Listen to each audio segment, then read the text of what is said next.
What was the most epic way someone handled a spoiled kid? All kids are cute, energetic, and a lot of fun, until they get messy. Let's be honest, sometimes kids can be extremely annoying to deal with, especially a few spoiled ones who have to get their way all the time, or else it would be a streak of never-ending tantrums. Every once in a while, it doesn't hurt to let them know the consequences of their actions, right?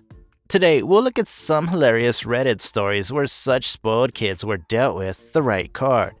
So let's read what these stories are that have, in the Redditors' words, a very satisfying end. On the first day of a 2-week vacation, I saw my spoiled 10-year-old cousin tell his mother, his older female cousin, his aunt, and his grandmother that he wasn't going to clear his place or rinse his dishes because that's women's work. For the rest of that 2-week vacation, nobody had to lift a finger to clear a plate, rinse a dish, or wash a pot because it was his job. At times, there were over a dozen of us there. Serves the kid right. That's definitely good parenting. This one was told to me by my parents since I was too young to remember at the time. The neighborhood bus stop for the Catholic high school was on the corner where our house sits. Sometimes, when it was raining, the kids would wait right next to our house for cover. That didn't bother my parents. They had kids. They didn't want somebody else's kids standing out in the rain. What did bother them was when they realized that the kids started passing the time by ripping up all the flowers around the house. Parents called the school to complain and had a nice chat with the principal. That Saturday, all the kids who used that stop showed up to replant the flowers, which they or their parents paid for. When the flowers were replanted, they got to spend a few more hours helping with our other yard work. Then the school moved their bus stop to the main road on the edge of the neighborhood. That meant about 2 more blocks of walking every day for most of them and waiting in a field with no shelter from bad weather. Good that the school took the initiative to let the kids know of their wrongdoings, but not everyone has the patience to teach them a detailed lesson. Hear the next story to get what I mean. Not incredibly epic and not much of a come-uppance, but great nonetheless. I was on a flight from Washington Dulles to Heathrow. This 6 to 8-year-old kid behind me was screaming the whole overnight flight, constantly bitching at his mom for food, toys, what the hell ever. Mom was the shh honey, no honey, shh sweetheart type. Finally, the mom had to get up to use the restroom. The kid starts wailing. The guy next to me leaned up over his seat, turned around, and said, "Hey kid, shut the f*** up." The whole plane didn't clap, but we enjoyed 5 minutes of dead silence till Mom came back. Boy Scout camp out in Utah, when Boy Scouts were pretty much run by the Mormon church. A porcupine walked through our camp, and this spoiled rich kid got a stick and chased it up a tree. We all told him to stop. He wouldn't listen. Scout leaders were off doing God knows what at the time. So this porcupine is up the tree, and now the spoiled weenie wants to shoot hard candy at it with his wrist rocket. He can't get a clear shot, so he climbs up the tree and sits on a branch under the porcupine, shoots a hard candy at the porcupine, and hits it hard.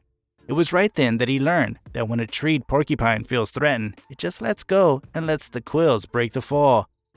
The big-ass porcupine fell right onto the spoiled kid's shoulder, bounced off, hit his thigh, and then landed on the ground.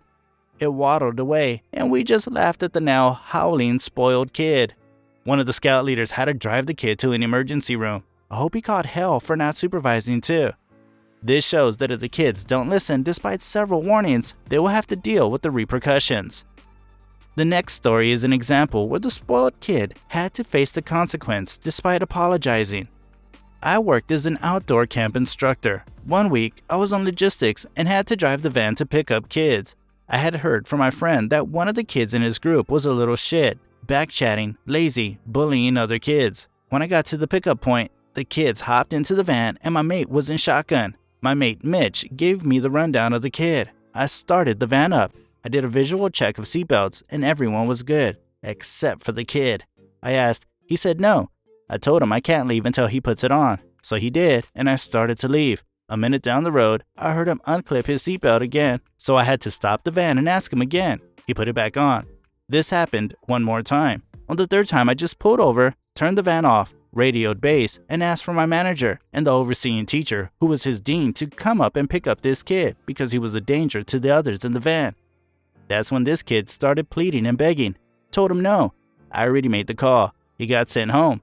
My mate Mitch had one of the best weeks after this kid left. I used to work at a woman's shelter. Christmas time rolls around and a man and his sourpuss teenage son comes to the door. He says his son would like to donate some items to the kids staying at the shelter. Great. The man and his son start hauling in some expensive items. There was an Xbox, a bunch of games, a flat screen, iPod, cool headset, etc. Turns out the kid ran his mouth and the dad made him give everything to the kids. Christmas was pretty cool for our gang that year. Well, at least one good thing came out of his brattiness. The next Reddit share is satisfying to realize that not everything can be bought with money, especially talent. I played football in the local kids league. One kid from another team was basically untouchable as his dad was a major sponsor of the league and would donate money for uniforms, drinks, etc. His son was a pretty good receiver but didn't like getting hit, and his parents made a big deal of leaving their son alone so he could develop his skills. He was insufferable. Anytime he scored a TD, he would do over-the-top celebrations and mock all the other players, his teammates included. Then came high school. Most of the kids from the league ended up in one of two schools. He went to mine and some other players. During tryouts, he did well. The coaches were mostly focused on skills and minimal contact during the first few rounds of cuts. The final round was when things got interesting. Full contact was permitted and he got rocked over and over again. No one was actually trying to tackle any harder than normal. It's just this dude didn't know what to do when he got tackled, so he screamed and cried a lot. He didn't make the team until his dad came down to the school and offered to donate money for uniforms and some other goodies for our sports teams. So he made the team, and again we were told to take it easy on him a bit. So we did, but the other teams didn't, and he went up against some of the players he mocked previously. And they remembered. Our QB kept passing to him, and he was getting repeatedly smashed, over and over again. It was the only time our team cheered for the other team. He quit playing football after that. I work in an Apple store as a genius. A kid 13 through 15 years old comes in with his iPhone 10 and tells me he wants a new phone now. I ask him what's wrong and he says every time he plays Fortnite or Minecraft, his phone gets hot. Explain to him that it's an expected behavior for graphic-intensive games and explain that I play PUBG Mobile and my phone does the same thing. He screams, "I want a new phone now," and slams the phone on the table, which shatters the display. The phone drops to the floor, which is stone, and shatters the back. He looks at me and blames me for making him slam his phone. I tell him, well, now the phone is broke, and that will be $549 to replace it since it's now broken. At this point, his mom comes in and sees the phone and asks what happens. Her son starts to say that I did it. She looks at me and says, "What happened?" I tell her, and she laughs and tells her son to get the hell out, and he'll be without a phone until he can pay for it himself. We hope the kid learned his lesson. Well, no matter how annoying some kids can be, we can all cut them some slack for their immaturity.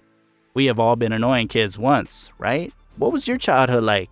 Were you a spoiled kid that made similar tantrums? Or were you the good kid? Share your experiences through the comments. Also, don't forget to subscribe to the channel for more fun Reddit shares like these.